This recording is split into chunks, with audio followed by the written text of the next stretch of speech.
ಪ್ರೀತಿಯ ವೀಕ್ಷಕರಿಗೆ ಶಂಕರಾನಂದ ಟಿವಿಗೆ ಸ್ವಾಗತ ಸುಸ್ವಾಗತ. ಇವತ್ತಿನ ವಿಡಿಯೋನಲ್ಲಿ ಯುಗಾದಿ ಹಬ್ಬದ ವರ್ಷ ಭವಿಷ್ಯ ಯಾವ ರೀತಿಯಾಗಿದೆ ಅನ್ನುವಂತಹ ಮಾಹಿತಿಯನ್ನ ತಿಳ್ಕೊಳ್ಳೋಣ. ಅದಕ್ಕಿಂತ ಮುಂಚಿತವಾಗಿ ಯಾರಾದ್ರೂ ಶಂಕರಾನಂದ ಟಿವಿಯನ್ನ ಸಬ್ಸ್ಕ್ರೈಬ್ ಮಾಡ್ಕೊಂಡಿಲ್ಲ ಅಂದ್ರೆ ಸಬ್ಸ್ಕ್ರೈಬ್ ಮಾಡ್ಕೊಳ್ಳಿ. ಇನ್ಸ್ಟಾಗ್ರಾಮ್ ಮತ್ತು ಫೇಸ್ಬುಕ್ ಪೇಜ್ ಅನ್ನ ಫಾಲೋ ಮಾಡ್ತಾ ಇಲ್ಲ ಅಂದ್ರೆ ಫಾಲೋ ಮಾಡಿ. ಅದರಿಂದ ಮುಂದೆ ಅಪ್ಲೋಡ್ ಮಾಡುವಂತಹ ವಿಡಿಯೋಗಳು ಯಥೇಚ್ಛವಾಗಿ ಬಂದು ನಿಮ್ಮ ಅಕೌಂಟ್ ಅನ್ನು ತಲುಪತ್ತೆ, ಹೊಸ ಹೊಸ ಮಾಹಿತಿಗಳನ್ನ ತಿಳ್ಕೊಳ್ಳೋದಕ್ಕೆ ಸಾಧ್ಯವಾಗುತ್ತೆ ಅಂತ ತಿಳಿಸ್ತಾ, ಈ ಒಂದು ಸಮಯದಲ್ಲಿ ತಮ್ಮೆಲ್ಲರಿಗೂ ಸಹ ನಮ್ಮ ಹೊಸ ವರ್ಷವಾದಂತಹ ಶ್ರೀ ವಿಶ್ವಾವಸುನಾಮ ಸಂವತ್ಸರದ ಹಾರ್ದಿಕ ಶುಭಾಶಯಗಳು. ಕೆಲ ದಿನಗಳ ಹಿಂದಷ್ಟೇ ನಾವು ಒಂದು ಕ್ಯಾಲೆಂಡರ್ನ ವಾರ್ಷಿಕ ಭವಿಷ್ಯವನ್ನ ನೋಡಿದ್ದೇವೆ. ಈಗ ನಮ್ಮ ಪಂಚಾಂಗದ ವರ್ಷ ಭವಿಷ್ಯ ಯಾವ ರೀತಿಯಾಗಿದೆ ಅನ್ನೋದನ್ನ ಗಮನಿಸೋಣ. ಆದ್ರೆ ವರ್ಷ ಭವಿಷ್ಯವನ್ನು ಗಮನಿಸೋಕ್ ಮುಂಚೆ ಹಲವು ವಿಚಾರಗಳನ್ನ ನಾವು ತಿಳ್ಕೊಳ್ಳಬೇಕು.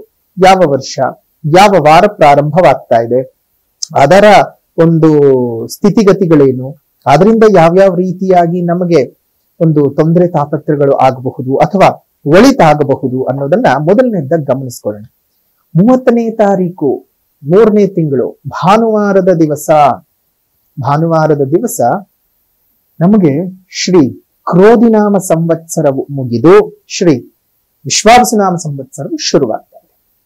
ಈ ಶುಭ ಸಂದರ್ಭದಲ್ಲಿ ನಮಗೆ ವಸಂತ ನವರಾತ್ರಿಯೂ ಸಹ ಪ್ರಾರಂಭವಾಗುವಂತಹದ್ದು.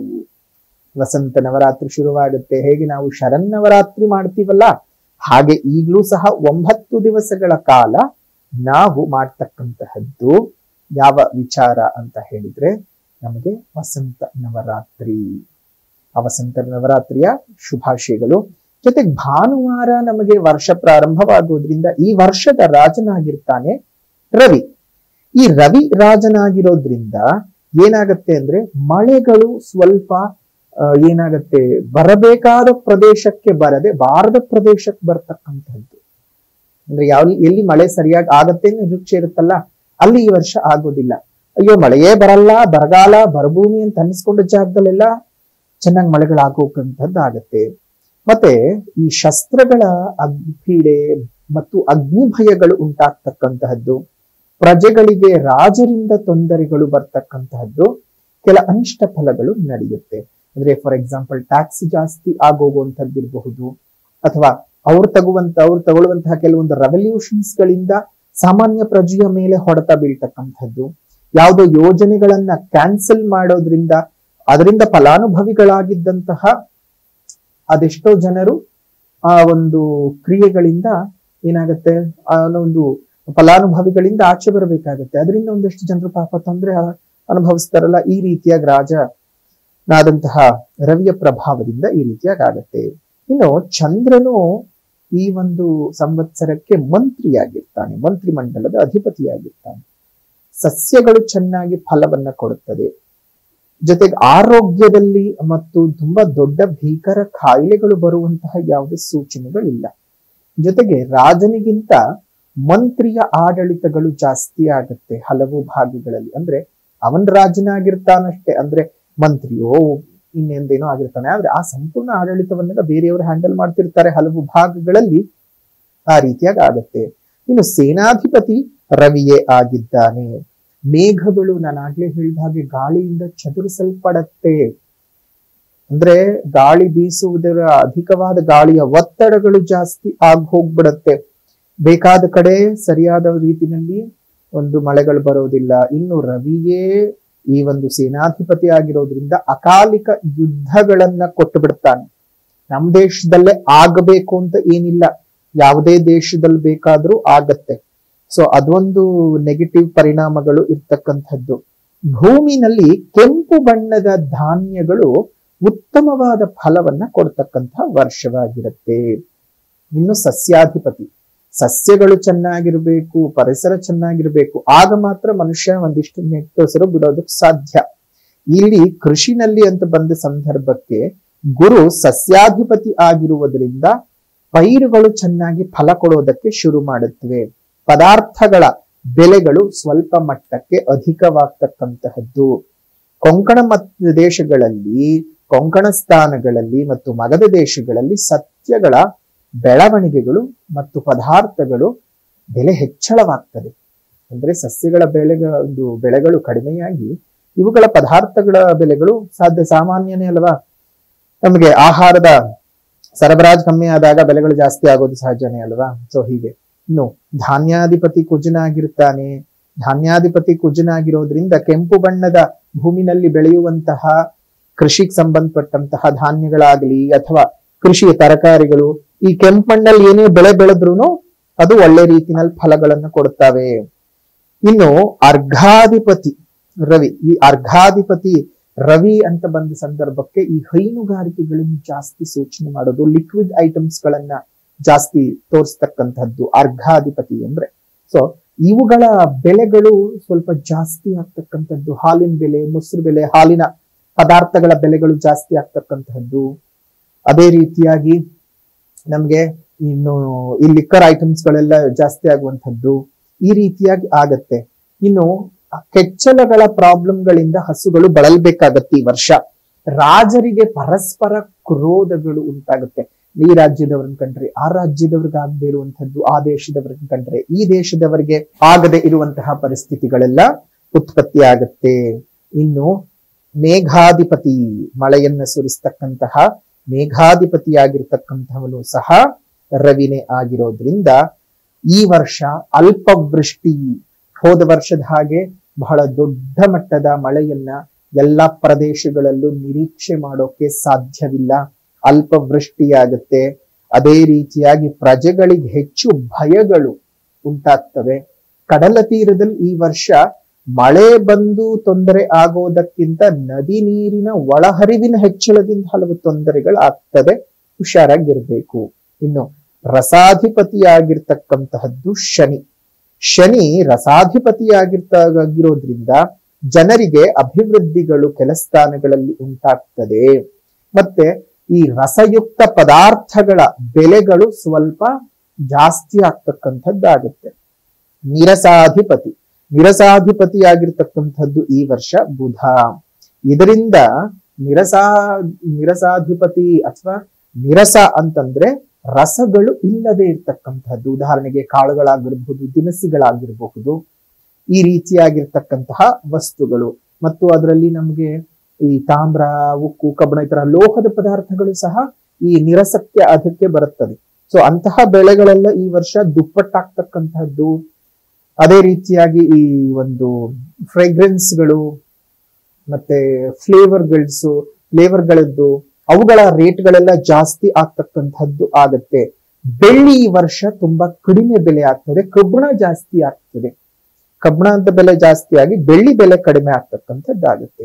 ಇನ್ನು ಕೊನೆಯದಾಗಿ ಪಶುನಾಯಕ.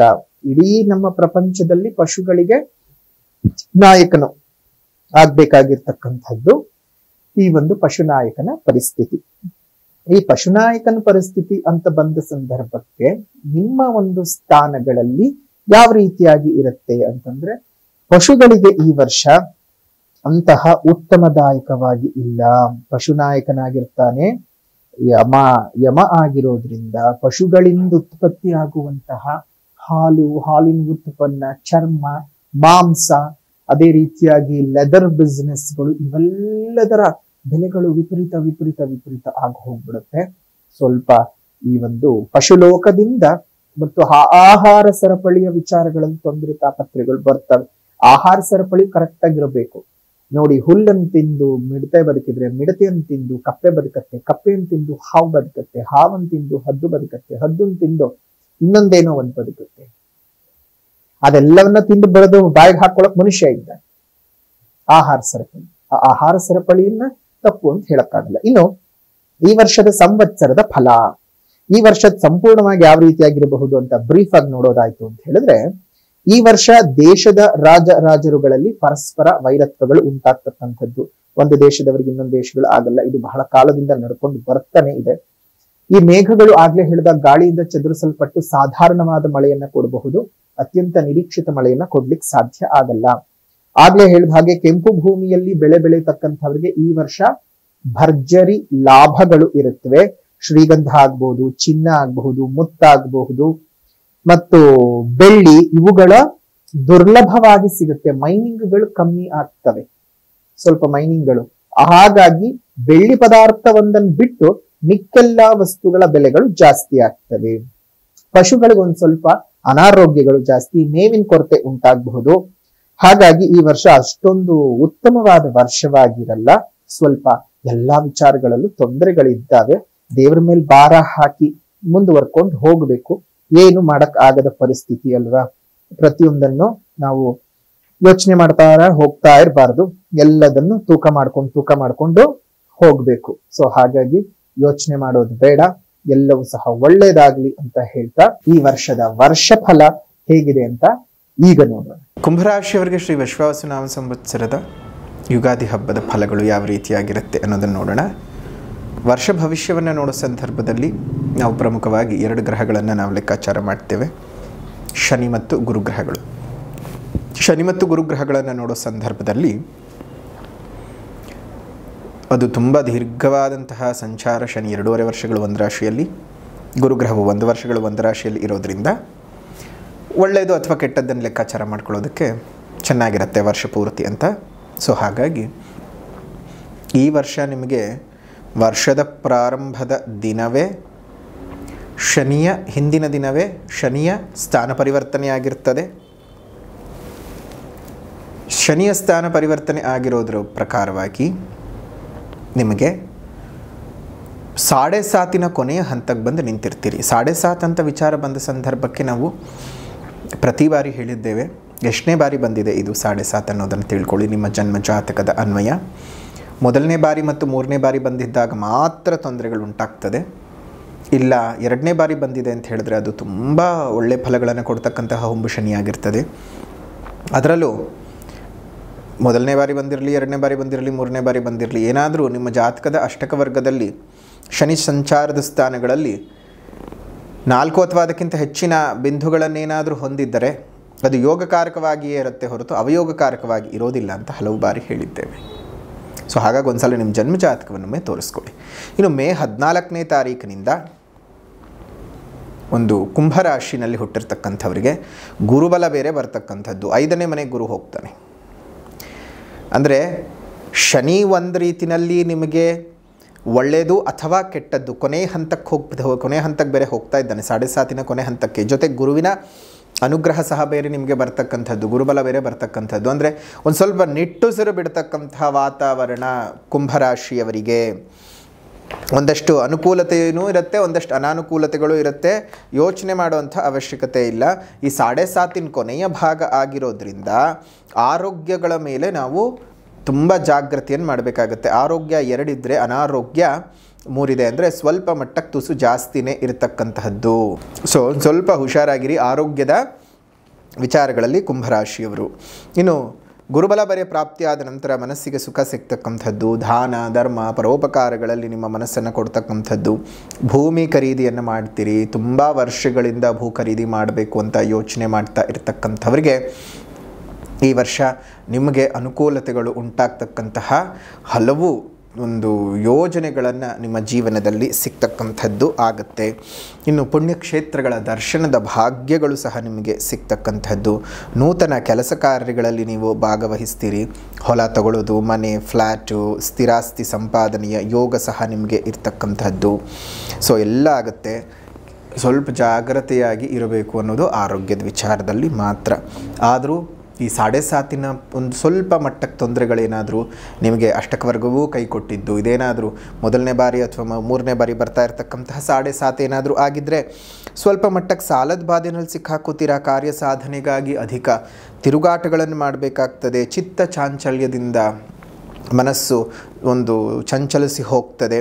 ಸ್ತ್ರೀಯರಿಂದ ಅವಮಾನಗಳಾಗ್ತಕ್ಕಂಥದ್ದು, ಅಪವಾದಗಳು ಬರ್ತಕ್ಕಂಥದ್ದು, ಕೋರ್ಟು ಕಚೇರಿ ವ್ಯಾಜ್ಯಗಳು ಮುಂದಕ್ಕೆ ಹೋಗ್ತಕ್ಕಂಥದ್ದು, ಹಣವ್ಯಯಗಳು ಆಗ್ತಕ್ಕಂಥದ್ದು, ವಿನಾಕಾರಣ ದುಂದು ವೆಚ್ಚಗಳು ಉಂಟಾಗ್ತಕ್ಕಂಥದ್ದು ಈ 7.5 ಪ್ರಭಾವದಿಂದ ಉಂಟಾಗ್ತದೆ.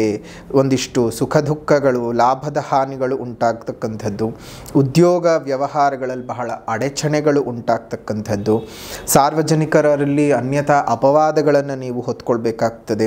ದುಷ್ಟ ಜನರ ಸವಹಾಸಗಳು ಬರ್ತಕ್ಕಂಥದ್ದು ಕುಂಭರಾಶಿಯವರಿಗೆ ಆಗುತ್ತೆ. ಗುರುವಿನಿಂದ ಒಂದಷ್ಟು ಅನುಕೂಲದ ಫಲಗಳು, ಶನಿಯಿಂದ ಒಂದಷ್ಟು ಅನಾನುಕೂಲತೆಯ ಫಲಗಳು. ಇದು ಫಿಕ್ಸೆಡ್ ಅಂತ ಹೇಳಲಿಕ್ಕೆ ಬರಲ್ಲ. ನಿಮ್ಮ ಕರ್ಮಾನುಸಾರ ನಾವು ಅದನ್ನು ಲೆಕ್ಕ ತಗೋಬೇಕಾಗುತ್ತೆ. ಶುಭ ರೀತಿಯಾಗಿದ್ದರೆ ಇದು ಶುಭ ಫಲಗಳನ್ನು ಕೊಡುತ್ತದೆ, ಅಶುಭವಾಗಿದ್ದರೆ ಖಂಡಿತ ಈಗ ಹೇಳಿದ ಹಾಗೆ ಅಶುಭ ಫಲಗಳೇ ನಿಮಗೆ ಉಂಟಾಗ್ತಕ್ಕಂಥದ್ದು ಆಗುತ್ತೆ. ಇನ್ನು ಉದ್ಯೋಗದವರಿಗೆ ಉದ್ಯೋಗದಲ್ಲಿ ಪ್ರಗತಿ ಇರುತ್ತೆ. ಹಿಂದೆ ತಟಸ್ಥವಾಗಿದ್ದಂತಹ ಎಲ್ಲ ಕೆಲಸ ಕಾರ್ಯಗಳು ಈ ಸಮಯದಲ್ಲಿ ನಿಮಗೆ ಒಂದು ಉತ್ತಮವಾದ ಫಲಗಳನ್ನು ಕೊಡ್ತಕ್ಕಂಥದ್ದು. ಉದ್ಯೋಗದ ಸ್ಥಳದಲ್ಲಿ ಮಾನಗಳು ಉಂಟಾಗ್ತಕ್ಕಂಥದ್ದು, ಮನ್ನಣೆಗಳು ಸಿಗ್ತಕ್ಕಂಥದ್ದು, ಒಂದು ಸಹೋದ್ಯೋಗಿಗಳಿಂದ ಉತ್ತಮವಾದ ಬಾಂಧವ್ಯಗಳು ಬರ್ತಕ್ಕಂಥದ್ದು ಆಗುತ್ತೆ. ವ್ಯಾಪಾರಸ್ಥರಿಗೆ ಒಂದು ರೀತಿಯಲ್ಲಿ ಹಣಕಾಸಿನ ವಿಚಾರಗಳಲ್ಲಿ ಅನುಕೂಲತೆಗಳನ್ನೇನೋ ಕೊಡಬಹುದು. 8 ಆದಾಯ ಇದ್ದರೆ ವ್ಯಯ 14 ಇದೆ. ಸೊ ಹಾಗಾಗಿ ಆದಾಯದಲ್ಲಿ ಏನಿಲ್ಲ, ಬಟ್ ಆದರೆ ಖರ್ಚುಗಳು ಜಾಸ್ತಿ ಆಗ್ತಾನೆ ಹೋಗುತ್ತೆ. ಈ ಒಂದು ಧನಪ್ರಾಪ್ತಿಯ ಯೋಗ ಸಹ ಇರುವಂಥದ್ದು. ಹಾಗೆ ಬೇರೆ ಬೇರೆ ರೀತಿಯ ಖರ್ಚುಗಳು ಸಹ ಹಾಗೆ ಆಗುತ್ತೆ. ಸಾಲ ತೀರಿಸ್ಕೊಳ್ಳೋದು, ಬಡ್ಡಿ ಕಟ್ಕೊಳ್ತಾ ಇರೋದು, ಮನೆಯ ಹಿರಿಯರ ಆರೋಗ್ಯದ ಸಲುವಾಗಿ ಖರ್ಚುಗಳು ಜಾಸ್ತಿ ಆಗ್ತಕ್ಕಂಥದ್ದು ಈ ರೀತಿಯಾಗಿ ಆಗುತ್ತೆ. ನೂತನ ಇನ್ವೆಸ್ಟ್ಮೆಂಟ್ಗಳಿಂದ ನಷ್ಟಗಳನ್ನು ನೋಡಬೇಕಾಗುತ್ತೆ. ಸ್ವಲ್ಪ ಜಾಗ್ರತೆಯಾಗಿ ನೋಡ್ಕೊಂಡು ಮಾಡಿ ಇನ್ವೆಸ್ಟ್ಮೆಂಟ್ ಮಾಡ್ಕೊಳ್ಳೋದು ಉತ್ತಮವಾದದ್ದು. ಮಿತ್ರರು ಒಂದಷ್ಟು ಮೋಸ ಮಾಡುವ ಸಾಧ್ಯತೆಗಳು ಇದ್ದಾವೆ, ಹುಷಾರಾಗಿರಿ. ಯಾರನ್ನು ನಂಬು ದುಡ್ಡುಗಳು ಕೊಡೋದು, ಕಾಸುಗಳು ಕೊಡೋದು ಆ ಥರ ಎಲ್ಲ ಮಾಡೋಕ್ಕೆ ಹೋಗಬೇಡಿ. ಸ್ವಲ್ಪ ಹುಷಾರಾಗಿದ್ದು ಜೀವನನ ಮುಂದುವರಿಸ್ಕೊಂಡು ಹೋಗಿ. ಇನ್ನು ಕೃಷಿಕರಿಗೆ ಹೊಸದಾಗಿ ಏನಾದರೂ ಕೃಷಿಯನ್ನು ಮಾಡಬೇಕು, ಹೊಸದಾಗಿ ಏನಾದರೂ ಕಲ್ಟಿವೇಷನ್ಸ್ಗಳನ್ನು ಶುರು ಮಾಡಬೇಕು ಅಂದರೆ ಇದು ಒಳ್ಳೆಯ ಕಾಲ. ಅನುಕೂಲತೆಗಳು ಉಂಟಾಗುತ್ತೆ. ಕೃಷಿಯಿಂದ ಹೆಚ್ಚಿನ ಲಾಭಗಳನ್ನು ಪಡ್ಕೊಳ್ಳುವಂಥದ್ದು. ಹೈನುಗಾರಿಕೆಯನ್ನು ಮಾಡ್ತಕ್ಕಂಥವ್ರಿಗೆ, ಪಶುಸಂಗೋಪನೆಯಲ್ಲಿರ್ತಕ್ಕಂಥವ್ರಿಗೆ, ದ್ವಿದಳ ಧಾನ್ಯಗಳ ಬೆಳೆಗಾರರಿಗೆ ಅತ್ಯಧಿಕ ಧನಲಾಭಗಳು ಬರ್ತಕ್ಕಂಥದ್ದು ಉಂಟಾಗುತ್ತೆ. ಇನ್ನು ವಿದ್ಯಾರ್ಥಿಗಳು ಅಂತ ಬಂದ ಸಂದರ್ಭದಲ್ಲಿ ವಿದ್ಯಾರ್ಥಿಗಳಿಗೆ ನಿಮ್ಮ ಎಷ್ಟು ಶ್ರಮವಿರುತ್ತೋ ಅಷ್ಟರ ಮಟ್ಟಕ್ಕೆ ವಿದ್ಯೆ ಪ್ರಾಪ್ತಿ ಆಗ್ತಕ್ಕಂಥದ್ದು, ಅಷ್ಟರ ಮಟ್ಟಕ್ಕೆ ನಿಮಗೆ ಫಲಿತಾಂಶಗಳು ಸಹ ಲಭ್ಯವಾಗುವಂಥದ್ದಾಗತ್ತೆ. ವಿದ್ಯಾರ್ಥಿಗಳ ಜೀವನದಲ್ಲಿ ದುಷ್ಟ ಸವಹಾಸಗಳು, ದುಷ್ಟ ಚಟಗಳು ಬರುವ ಸಾಧ್ಯತೆಗಳಿದ್ದಾವೆ. ಸ್ವಲ್ಪ ಮಟ್ಟಕ್ಕೆ ಮಾನಸಿಕವಾಗಿ ಹಿಡಿತವನ್ನು ಇಟ್ಕೊಂಡು ಜೀವನವನ್ನು ಸಾಗಿಸ್ಕೊಂಡು ಹೋಗಿ, ಒಳ್ಳೆಯದಾಗಲಿ. ಇನ್ನು ನಿಮಗೆ 7.5 ಕೊನೆ ಭಾಗ ನಡೀತಾ ಇದೆ. ಸೊ ಹಾಗಾಗಿ 7.5 ಕೊನೆ ಭಾಗ ಯೋಚನೆ ಮಾಡುವಂಥ ಅವಶ್ಯಕತೆ ಇಲ್ಲ. ಈಗಾಗಲೇ ಶನಿಯ ಒಂದು ಪೂಜೆಯನ್ನು ಮಾಡಿಸ್ಕೊಂಡಿಲ್ಲ ಅಂತಂದವರು ಶನಿಯ ವಿಶೇಷದ ರಕ್ಷಾ ಕವಚಗಳು ಮತ್ತು ಶನಿಯಾಗದ ವಿಶೇಷವಾದಂತಹ ಆ ತೈಲ ಇವಾಗಲೂ ಸಹ ಶನಿಯಾಗದಲ್ಲಿ ಯಾರು ಪೂಜೆ ಮಾಡಿಸ್ಕೊಂಡಿಲ್ಲ ಅಂತಂದರೆ ಏನು ಯೋಚನೆ ಮಾಡುವಂಥ ಅವಶ್ಯಕತೆ ಇಲ್ಲ. ಈಗಲೂ ಸಹ ಶನಿ ರಕ್ಷಾ ಕವಚಗಳು ಸಿಗ್ತಾ ಇದೆ. ಶನಿ ರಕ್ಷಾ ಕವಚ ಮತ್ತು ಶನಿಯ ರಕ್ಷೆಯ ಪ್ರಸಾದವನ್ನು ಇವತ್ತು ಸಹ ನೀವು ಕೊಂಡ್ಕೋಬಹುದು. ಅದನ್ನು ಕೊಂಡುಕೊಳ್ಳಿ, ಅದನ್ನು ಕೈ ಕಟ್ಟಿಕೊಂಡು ಮತ್ತು ಹಣೆಗೆ ರಕ್ಷೆಯನ್ನು ಇಟ್ಕೊಳ್ತಾ ಬನ್ನಿ. ಅದೇ ರೀತಿಯಾಗಿ ಗುರುವಿನ ಅನುಗ್ರಹವೂ ಸಹ ನಿಮಗೆ ಇದೇ ಒಂದು ಮೇ 14ನೇ ತಾರೀಕಿನಿಂದ ಇನ್ನಷ್ಟು ಹೆಚ್ಚಿನ ಲಾಭದಲ್ಲಿ ಬರ್ತದೆ. ಇನ್ನಷ್ಟು ಹೆಚ್ಚಿನ ಫಲಗಳು ನಿಮಗೆ ಒಂದು ವೃದ್ಧಿ ಆಗಬೇಕು ಅಂದರೆ ಗುರು ಮಹಾಯಾಗದಲ್ಲಿ ನಿಮ್ಮ ಹೆಸರನ್ನು ಒಂದು ಬುಕ್ ಮಾಡ್ಕೊಳ್ಳಿ. ಈ ಗುರುಗ್ರಹದ ಸಂಚಾರದ ಶುಭದ ಫಲಗಳನ್ನು ಇನ್ನಷ್ಟು ವೃದ್ಧಿ ಮಾಡ್ಕೊಳ್ಳೋದಕ್ಕೆ ನಿಮ್ಮ ಹೆಸರಿನಲ್ಲೊಂದು ಪೂಜೆಯನ್ನು ಮಾಡಿಸಿ. ಅದರಿಂದ ಹೆಚ್ಚಿನ ಶುಭ ಫಲಗಳನ್ನು ಅನುಭವಿಸೋದಕ್ಕೆ ಸಾಧ್ಯಗಳು ಇದ್ದಾವೆ. ಈ ಕಡೆ ಶನಿ ಕಾಟದಿಂದ ಇನ್ನೇನು 2.5 ವರ್ಷಕ್ಕೆ ವಿಮುಕ್ತರಾಗ್ತೀರಿ. ಅದೇ ರೀತಿಯಾಗಿ ಗುರುವಿನಿಂದ ಇನ್ನಷ್ಟು ಹೆಚ್ಚಿಗೆ ಅನುಕೂಲಗಳನ್ನು ಪಡ್ಕೊಳ್ಬಹುದು. ಏನಾದರೂ ಬುಕ್ ಮಾಡಿಸ್ಬೇಕು ಅಂತ ಇರ್ತಕ್ಕಂಥವ್ರು 333 ರೂಪಾಯಿ ಶುಲ್ಕವನ್ನು ಕಟ್ಟಿ ಬುಕ್ ಮಾಡ್ಕೊಳ್ಳಿ. ಅದರಿಂದ ನಂತರದಲ್ಲಿ ಗುರುವಿನ ಪ್ರಸಾದಗಳನ್ನು ನಿಮಗೆ ಕಳಿಸ್ಕೊಡಲಾಗುತ್ತೆ. ಅದನ್ನು ನಾವು ಹೇಳೋ ರೀತಿಯಲ್ಲಿ ಹಾಗೆ ಉಪಯೋಗಿಸ್ಕೊಳ್ಳಿ. ಅದರಿಂದ ಗುರುವಿನ ಅನುಗ್ರಹ ಇನ್ನಷ್ಟು ಹೆಚ್ಚಿಗೆ ಸಿದ್ಧಿಯಾಗೋದ್ರಲ್ಲಿ ಅನುಮಾನವೇ ಬೇಡ. 7.5ನಿಂದ ನೀವು ವಿಶೇಷವಾಗಿ ಆಚೆ ಬರೋದಕ್ಕೆ ಅದೇ ಒಂದು ಮಾರ್ಗಗಳಿದ್ದಾವೆ. ಆ ಮಾರ್ಗಗಳನ್ನು ಅನುಸರಿಸಿ ಶುಭವಾಗಲಿ, ಮಂಗಳವಾಗಲಿ ಅಂತ ಹೇಳ್ತಾ ಶ್ರೀ ವಿಶ್ವಾವಸುನಾಮ ಸಂವತ್ಸರದ ಯುಗಾದಿ ಹಬ್ಬದ ವಾರ್ಷಿಕ ಫಲಾನುಫಲಗಳು ಇದಾಗಿತ್ತು. ಇನ್ನು ಇದೇ ಯುಗಾದಿ ಹಬ್ಬದ ಸಂದರ್ಭದ ವಿಶೇಷ ಯುಗಾದಿ ಅಮಾವಾಸ್ಯೆಯ ದಿವಸ, ಯುಗಾದಿ ಅಮಾವಾಸ್ಯೆಯ ದಿವಸನೇ ಗ್ರಹಣ ಕಾಲವೂ ಇರೋದರಿಂದ ಸೂರ್ಯಗ್ರಹಣವಿದೆ. ಆದರೆ ನಮಗೆ ಭಾರತದಲ್ಲಿ ಗೋಚಾರ ಇಲ್ಲ, ಅದ್ರ ಬಗ್ಗೆ ತಲೆ ಕೆಡಿಸ್ಕೊಳ್ಬೇಕಾಗಿಲ್ಲ. ಭಾರತದಲ್ಲಿ ಗೋಚಾರ ಇಲ್ಲದೇ ಇದ್ದರೂ ಗ್ರಹಣ ನಭೋಮಂಡಲದಲ್ಲಿ ಆಗುತ್ತೆ. ಆ ಗ್ರಹಣ ಕಾಲದಲ್ಲಿ ಮಾಡ್ತಕ್ಕಂತಹ ವಿಶೇಷ ಸರ್ವಕಾರ್ಯ ಸಿದ್ಧಿ ಮೂಲಿಕಾ ತಾಯತವನ್ನು ನೀವು ಮಾಡಿಸ್ಕೊಳ್ಳೋದ್ರಿಂದ ನಿಮ್ಮ ಸಕಲ ಕಾರ್ಯಗಳೂ ಸಹ ಸಿದ್ಧಿಯಾಗುತ್ತೆ. ದೃಷ್ಟಿದೋಷಗಳು, ಮಾಟಮಂತ್ರ ದೋಷಗಳು, ಕೃತಿಮ ದೋಷಗಳು, ಏನೇ ಕೆಲಸ ಕೈ ಹಾಕಿದರೂ ಕೈ ಬಾಯಿಗೆ ಹತ್ತುತ್ತಾ ಇಲ್ಲ, ಏನೋ ತೊಂದರೆಗಳಾಗ್ತಾ ಇದೆ, ತಾಪತ್ರೆಗಳಾಗ್ತಿದೆ, ಟೈಮ್ ಏನೋ ಚೆನ್ನಾಗಿ ನಡೀತಿದ್ರೂ ನಮಗೆಲ್ಲ ಅನಾನುಕೂಲತೆಗಳು ಉಂಟಾಗ್ತಿದೆ ಅಂತ ತುಂಬ ಜನರು ಹೇಳ್ಕೊಳ್ತಾ ಇದ್ದೀರಿ. ಸರಿಯಾಗಿ ನಮಗೆ ಪ್ರಯತ್ನಗಳು ಫಲ ಕೊಡ್ತಾ ಇಲ್ಲ ಅಂತ ತುಂಬ ಜನರು ಹೇಳಿದ್ದೀರಿ. ಹಾಗಾಗಿ ಈ ಸಂದರ್ಭದಲ್ಲಿ ಯುಗಾದಿ ಅಮಾವಾಸ್ಯೆಯ ವಿಶೇಷ ಗ್ರಹಣ ಕಾಲದ ಸಂದರ್ಭದಲ್ಲಿ ಮಾಡ್ತಕ್ಕಂತಹ ಸರ್ವಕಾರ್ಯ ಸಿದ್ಧಿ ಮೂಲಿಕ ಬೆಳ್ಳಿ ತಾಯ್ತವನ್ನು ನಿಮ್ಮ ದೇಹದಲ್ಲಿ ಧರಿಸಿಕೊಳ್ಳೋದ್ರಿಂದ ಹಲವು ವಿಧದ ಒಂದು ಇದರ ಅನುಕೂಲತೆಗಳನ್ನು, ಹಲವು ವಿಧದ ತೊಂದರೆಗಳಿಂದ ರಕ್ಷಣೆಯನ್ನು ತೆಗೆದುಕೊಂಡು ನೀವು ಅನುಕೂಲತೆಯನ್ನು ಪಡ್ಕೊಳ್ಳೋದಕ್ಕೆ ಸಾಧ್ಯವಿದೆ. ಬೇಕು ಅಂದವರು ಫೋನ್ ಮಾಡಿ ಇನ್ಫಾರ್ಮೇಷನ್ಗಳನ್ನು ತಗೊಳ್ಳಿ ಅಂತ ಹೇಳ್ತಾ, ಇದಾಗಿತ್ತು ಕುಂಭರಾಶಿಯವರ ಶ್ರೀ ವಿಶ್ವಾವಸುನಾಮ ಸಂವತ್ಸರದ ಯುಗಾದಿ ಹಬ್ಬದ ವಾರ್ಷಿಕ ಫಲ. ಹಾಗಾದರೆ ಪರಿಹಾರ ಏನು ಮಾಡಿಕೊಳ್ಬೇಕು ಅಂತ ಹೇಳಿದ್ರೆ, ಮೊದಲನೇದಾಗಿ ಸಾಮಾಜಿಕ ಪರಿಹಾರ. ಸಾಮಾಜಿಕ ಪರಿಹಾರ ಅಂತ ಬಂದಾಗ ಸಾಧ್ಯವಾದ ಕಡೆ ಗಿಡಗಳನ್ನು ನೆಟ್ಟು ಪೋಷಣೆ ಮಾಡಿ, ಸ್ವಲ್ಪ ಮರಗಳನ್ನು ಕಾಪಾಡಿಕೊಳ್ಳಿ. ನಿಮ್ಮ ಸುತ್ತಮುತ್ತ ಇರುವಂತಹ ಉದ್ಯಾನವನಗಳಲ್ಲಿ ಒಂದೊಂದು ಹಣ್ಣಿನ ಗಿಡಗಳನ್ನು ಕೊಟ್ಟು ಪೋಷಣೆ ಮಾಡಿಸಿ. ಅದರಿಂದ ನಿಮಗೇ ಮುಂದಿನ ದಿನಮಾನಗಳಲ್ಲಿ ಅದನ್ನು ನೋಡಿದ ಸಂದರ್ಭದಲ್ಲಿ ಎಷ್ಟೋ ಪಕ್ಷಿಗಳು, ಪ್ರಾಣಿಗಳು, ನಮ್ಮ ಮನುಷ್ಯರು ಉತ್ತಮವಾದ ಗಾಳಿ ಸೇವನೆ ಮಾಡ್ತಾ ಇರ್ತಾರೆ. ಅವುಗಳ ಜೀವನ ಚೆನ್ನಾಗಾಗ್ತಾ ಇರುತ್ತೆ. ಅದನ್ನು ನೋಡಿ ನೀವೇ ಸಂತೋಷ ಪಡಬಹುದು. ನಿಮ್ಮ ಮನೆ ಮುಂದೆ ಮತ್ತು ಮೇಲ್ಭಾಗದಲ್ಲಿ ಸಣ್ಣ ಸಣ್ಣ ಕುಂಡಗಳಲ್ಲಿ ನೀರನ್ನು ಇಡಿ. ಈಗ ಹೇಗಿದ್ರೂ ವಸಂತ ಋತು ಪ್ರಾರಂಭವಾಗ್ತದೆ, ಅದೇ ರೀತಿಯಾಗಿ ಬಿಸಿಲಿನ ಝಳ ಬೇರೆ ಶುರುವಾಗ್ತದೆ, ಬೇಸಿಗೆ ಕಾಲ. ನಮಗೆ ನೀರು ಕುಡಿಯೋದಕ್ಕೆ ನೀರಿಗೆ ಭಾರಿ ಕಷ್ಟವಾಗ್ತಾ ಇರುತ್ತೆ. ಅಂಥದ್ರಲ್ಲಿ ಪ್ರಾಣಿಗಳಿಗೆ ಎಷ್ಟು ಕಷ್ಟ ಆಗುತ್ತೆ ಅಲ್ವಾ? ಹಾಗಾಗಿ ನಿಮ್ಮ ಮನೆ ಮುಂದೆ ಮತ್ತು ಮೇಲ್ಭಾಗದಲ್ಲಿ ಸಣ್ಣ ಸಣ್ಣ ಕುಂಡಗಳಲ್ಲಿ ನೀರನ್ನು ಇಡ್ತಾ ಬನ್ನಿ. ಅದರಿಂದ ಎಷ್ಟೋ ಜೀವಜಂತುಗಳಿಗೆ ನೀವು ಕೊಡುವಂತಹ ಒಂದು ಹನಿಯ ನೀರು ಅವುಗಳ ಪ್ರಾಣವನ್ನು ಉಳಿಸ್ಕೊಳ್ಳೋದಕ್ಕೆ ಸಹಾಯವಾಗುತ್ತೆ. ಪಶುಗಳನ್ನು ಉಳಿಸಿದ್ದಕ್ಕೆ ಪಶುಪತಿನಾಥನೇ ನಿಮಗೆ ಹರಸಿ ಹಾರೈಸ್ತಾನೆ. ಶುಭವಾದ ವಾತಾವರಣ ಉಂಟಾಗುತ್ತೆ ಅಂತ ಹೇಳ್ತಾ, ಇನ್ನು ಆಧ್ಯಾತ್ಮಿಕ ಪರಿಹಾರ. ಆಧ್ಯಾತ್ಮಿಕ ಪರಿಹಾರ ಅಂತ ಬಂದಾಗ ಇಲ್ಲಾದರೂ ಒಂದು 5 ಪಲಾಶ ವೃಕ್ಷಗಳನ್ನು ನೀವು ನೆಡಿ, ಒಂದು 5 ಪಲಾಶ ಗಿಡಗಳನ್ನು ನೆಟ್ಟು ಪೋಷಣೆ ಮಾಡಿ. ಅದೇ ರೀತಿಯಾಗಿ ನೀವು ಪ್ರತಿನಿತ್ಯವೂ ಸಹ ಪಶ್ಚಿಮಕ್ಕೆ ಅಭಿಮುಖವಾಗಿ ಕೂತ್ಕೊಂಡು ಬಗಳಾಮುಖಿಯ ಮಂತ್ರ ಜಪಗಳನ್ನು ಮಾಡಿ. ಬಗಳಾಮುಖಿಯ ಮಂತ್ರ ಜಪ ಮಾಡೋದ್ರಿಂದ ಓಂ ಭಂ ಬಗಳಾಮುಖಿ ದೇವ್ಯೈ ನಮಃ, ಓಂ ಭಂ ಬಗಳಾಮುಖಿ ದೇವ್ಯೈ ನಮಃ. ಪಶ್ಚಿಮಕ್ಕೆ ಅಭಿಮುಖವಾಗಿ ಕೂತು ಬಗಳಾಮುಖಿ ದೇವಿಯ ಮಂತ್ರದ ಈ ಜಪವನ್ನು ಮಾಡೋದ್ರಿಂದ ಶತ್ರುಕಾಟಗಳಿಂದ, ಹಲವಾರು ವಿಚಾರಗಳಿಂದ ನೀವು ರಕ್ಷೆಯನ್ನು ಪಡ್ಕೊಳ್ಳೋದಕ್ಕೆ ಸಾಧ್ಯ ಇದೆ. ಇದನ್ನು ಪ್ರತಿನಿತ್ಯ 108 ಬಾರಿ ಪಶ್ಚಿಮಾಭಿಮುಖವಾಗಿ ಕೂತು ಬೆಳಗ್ಗಿನ ಜಾವ ಒಂದು ಜಪ ಮಾಡ್ತಾ ಬನ್ನಿ. ತಮ್ಮೆಲ್ಲರಿಗೂ ಸಹ ಶುಭವಾಗಲಿ, ಮಂಗಳವಾಗಲಿ. ಇದಾಗಿತ್ತು ಕುಂಭ ರಾಶಿಯವರ ಶ್ರೀ ವಿಶ್ವಾವಸುನಾಮ ಸಂವತ್ಸರದ ಯುಗಾದಿ ಹಬ್ಬದ ವಾರ್ಷಿಕ ಫಲಾನುಫಲಗಳು. ವಿಡಿಯೋ ಇಷ್ಟ ಆಗಿದ್ದರೆ ಲೈಕ್ ಮಾಡಿ, ಶೇರ್ ಮಾಡಿ, ಕಮೆಂಟ್ ಮಾಡಿ. ಮತ್ತೊಂದು ವಿಡಿಯೋನಲ್ಲಿ ಭೇಟಿ ಮಾಡೋಣ. ಅಲ್ಲಿವರೆಗೂ ನಮಸ್ಕಾರ. ಲೋಕಾ ಸಮಸ್ತ ಸುಖಿನೋ ಭವಂತು, ಸಕಲ ಸನ್ಮಂಗಳಾನಿ ಭವಂತು, ಸರ್ವೇ ಜನಾಃ ಸುಖಿನೋ ಭವಂತು, ಸಮಸ್ತ ಸನ್ಮಂಗಳಾನಿ ಭವಂತು.